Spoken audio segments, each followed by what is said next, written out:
The rise of McLaren has been one of the biggest stories in Formula One over the past 2 years. From midfield struggles to front-running dominance, the team has delivered results that looked impossible just a short time ago. But now, despite sitting on the brink of a Constructors' Championship double, criticism is mounting. And it isn't just from frustrated fans or rival pundits. Former Formula One driver Christijan Albers has launched a stinging attack on McLaren, questioning not only Oscar Piastri's composure, but also Andrea Stella's leadership, and even suggesting that with a different set of drivers, the 2025 championship picture would look very different. It's a bold claim, and one that has shaken the paddock. Albers didn't just point to one mistake or one bad strategy. He argued that McLaren's success is being oversold, its leadership is being hyped, and its drivers lack the consistency of true champions.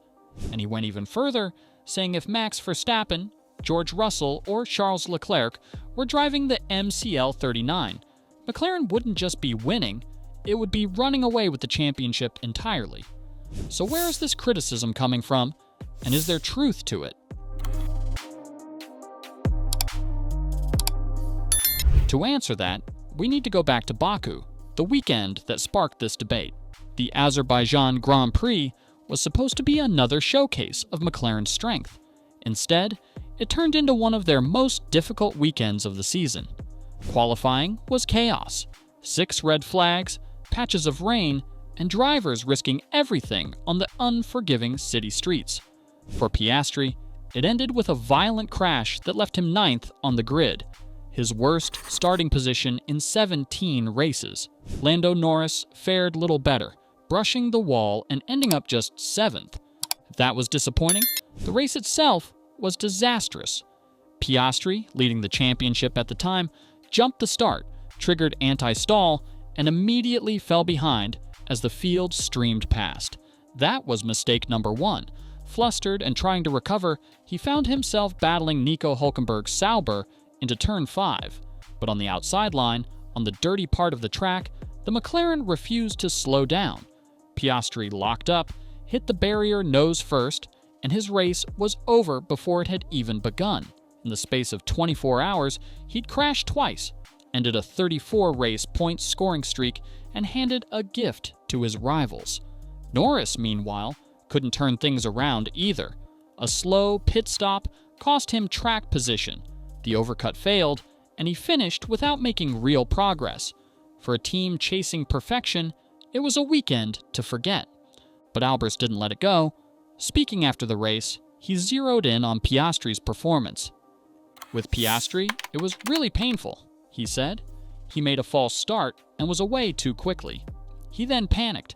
Then he hit the brakes and he came into anti-stall. The whole field passed by. That was a painful moment.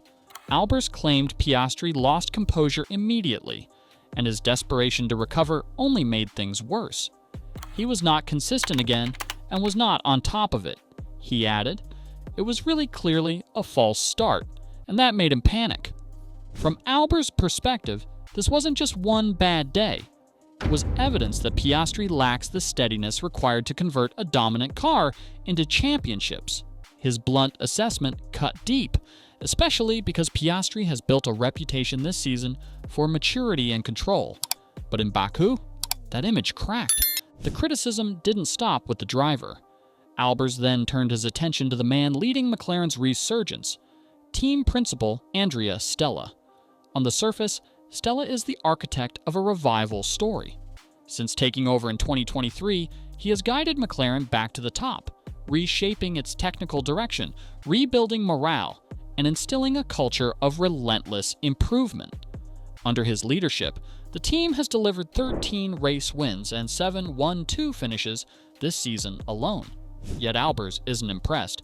He argued that Stella, like his predecessor Andreas Seidel, has been hyped far beyond what the results justify. They have a hugely dominant car, Albers said. Andrea Stella builds that team around him, but I see the same as with Seidel, who was also so hyped. They have a fantastic car, but in terms of strategy, they are bad, and the drivers are not consistent. If you put Max, Russell, or Leclerc in that car, you have a completely different championship. It was a remarkable statement, not just because of its bluntness, but because it hit at the very core of McLaren's identity. For years, Stella has been praised as a calm, measured leader who avoids the spotlight and lets results speak for themselves. To accuse him of being overrated and his team of wasting potential is to suggest that McLaren's renaissance isn't as strong as it looks. To understand the weight of these comments, it's worth revisiting Stella's background. He isn't a flashy team boss, he's an engineer at heart, one who cut his teeth alongside Michael Schumacher at Ferrari before moving to McLaren.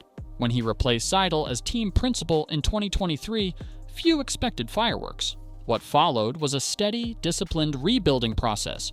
He restructured departments, streamlined operations, and worked hand-in-hand with Zach Brown to secure new sponsors and technical resources. That foundation has paid off. Since Stella took charge, McLaren has been on a relentless upward climb, breaking into the front-running battle and consistently outpacing Mercedes and Ferrari. If this season ends with both the Drivers' and Constructors' Championships, Stella will have delivered 3 titles in just 3 years.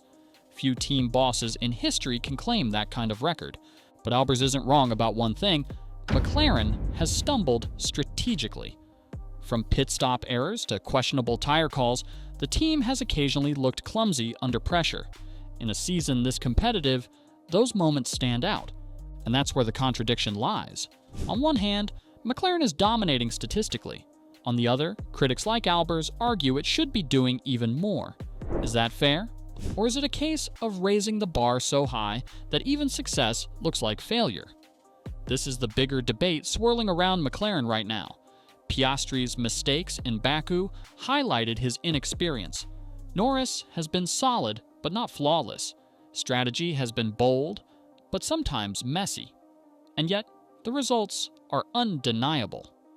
McLaren is leading both championships, stacking up wins, and proving week after week that it has one of the fastest cars on the grid. Would Verstappen, Russell, or Leclerc be making fewer mistakes in the same machinery? Possibly. Verstappen has been virtually mistake-free for years, Russell has shown grit under pressure, and Leclerc has raw speed that can carry a car. But Formula One isn't just about plugging in different names and expecting identical results. Chemistry matters, timing matters, development paths matter. McLaren has built its current identity around Norris and Piastri. Changing that equation isn't as simple as Albers suggests. What's undeniable is that criticism like this fuels the narrative. Piastri will now face even more scrutiny with every start, every overtake, every mistake. Stella will have his leadership compared not just to his predecessors, but to legends of the sport, and every strategy call will be dissected to see if McLaren is truly maximizing its advantage. The irony is that this is the price of success. When McLaren was fighting for scraps in the midfield, nobody cared about a bad pit stop or a rookie error. But when you're leading championships, the standards change. A single misstep becomes a headline. A single crash becomes a talking point about your character. And a single pit stop mistake becomes evidence that your strategy department isn't good enough. So where does that leave us?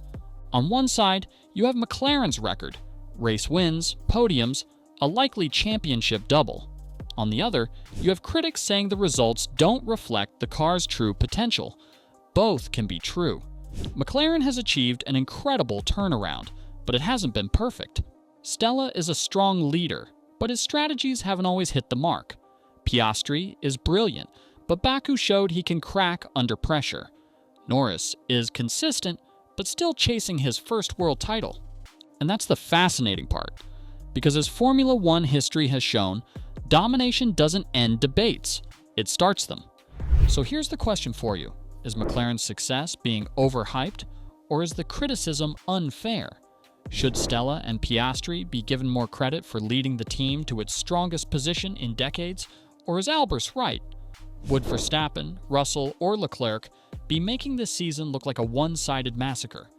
Let me know your thoughts in the comments, because one thing is clear: McLaren may be on top of the world, but the pressure has never been higher.